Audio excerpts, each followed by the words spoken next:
Hey, welcome back my friend. Now we're going to talk a little bit more about lease options in this video. So now that you know how to attract motivated sellers because you started your own mailing campaign or driving for dollars, you have your bandit signs, people are calling, you understand what their wants or needs are, you're perfecting your negotiating and salesmanship skills, you're attracting motivated sellers. Structure buy and hold using lease options instead of wholesaling. So now we're thinking about two different extra strategies to present to sellers. Hey, I can buy the property outright, or I can do a lease option.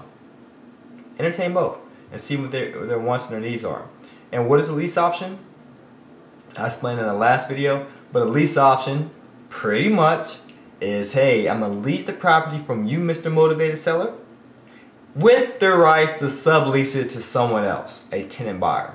You can do this on a single family property, that's called a lease option.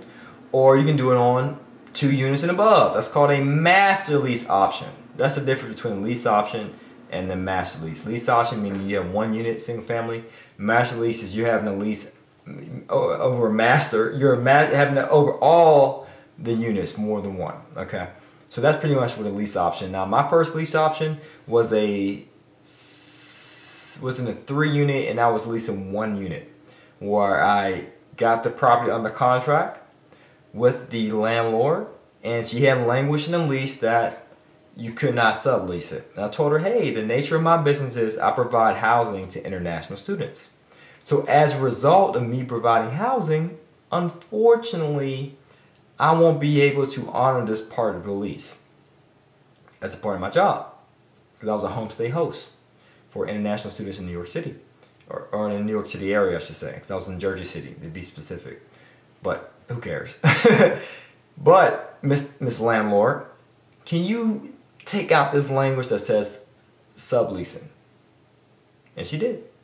So you want to make sure you do that with the sellers as well. So if you're doing a master lease option, you get under contract, have language in there like, hey, do me a favor, take this sublease area out. Now that goes to show that you can create your own lease option, your own legal documents, which I actually recommend for you to do. In the former situation that I just outlined to you, in my first lease option, the landlord provided her own lease.